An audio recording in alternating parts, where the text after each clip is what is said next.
নতুন আরেকটা জিনিস দেখাচ্ছি।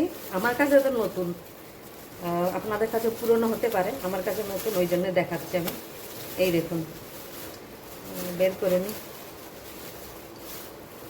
কাঁচা কাঁচা খেজুর নিয়ে এই যে বিলতি খেজুর বলে না, এই হচ্ছে বিলতি খেজুর। আর কালকে নিয়ে এসেছে এক এক কিলো। তো 1 কিলো এই কাঁচা খেজুর নিয়ে এসেছে। কিছুটা খাওয়া হয়ে গেছে আর কিছুটা রয়েছে, তাই আমি ভাবলাম যে দেখিয়ে দিই, আর এখন খাওয়া হবে।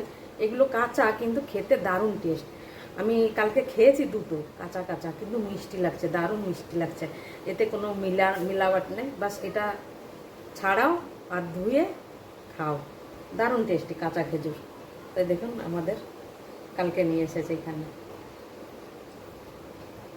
শুভ সকাল বন্ধুরা, আপনারা কেমন আছেন? আমি ভালো আছি।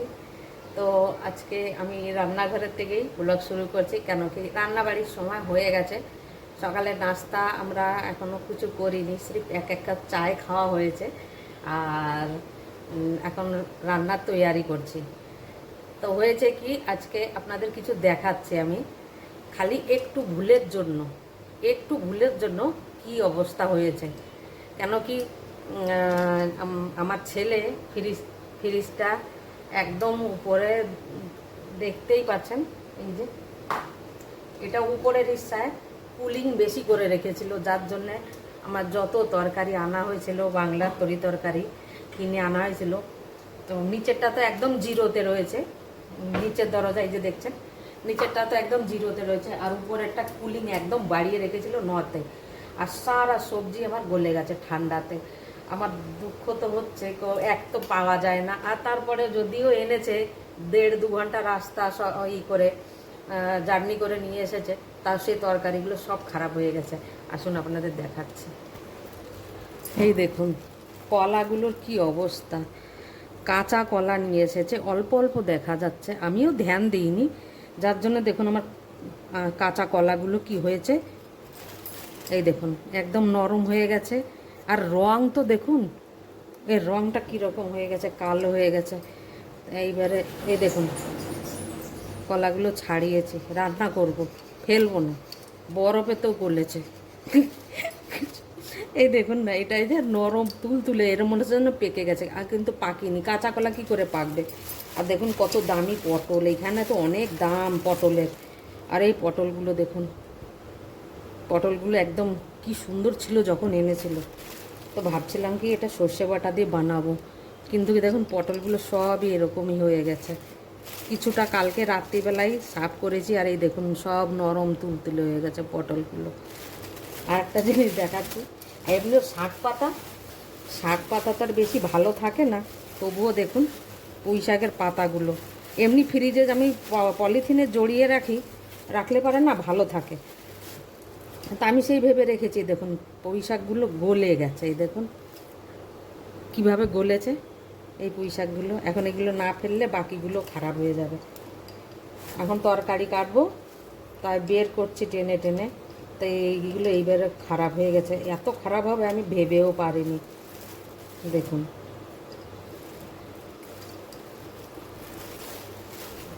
অনেক খারাপ হয়ে গেছে। একে তো পাওয়া যায় না, আর যদি পাওয়া যেত তাহলে মনে হয় অত আফসোস হতো না।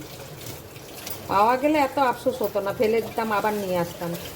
কিন্তু এখানে পাওয়া যায় না, ওই জন্য বেশি আফসোস হচ্ছে। দেখুন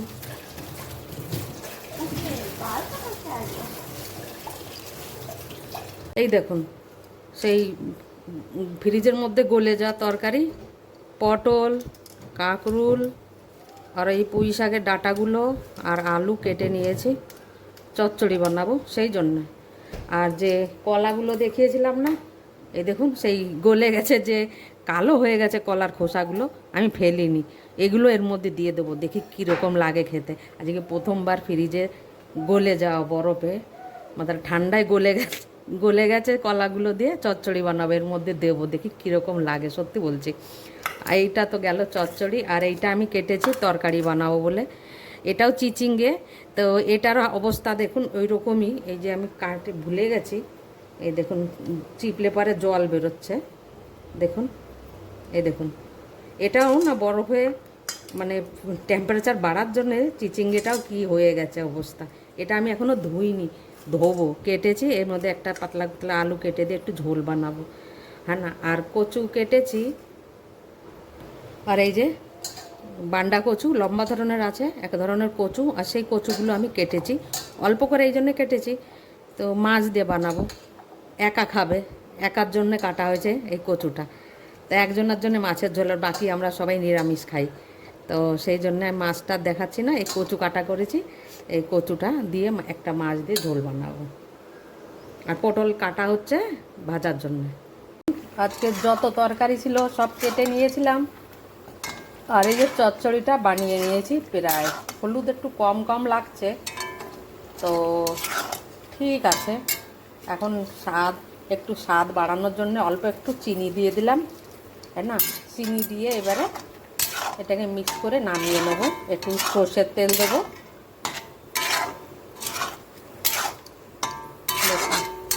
দেখি আজকে বরফে মানে ঠান্ডাতে গলে যা তরকারি, সবজি দিয়ে তরকারি বানাচ্ছি, কীরকম লাগে।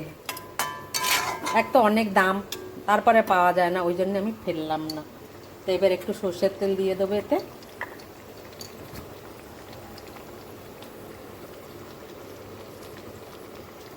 অল্পই দিলাম।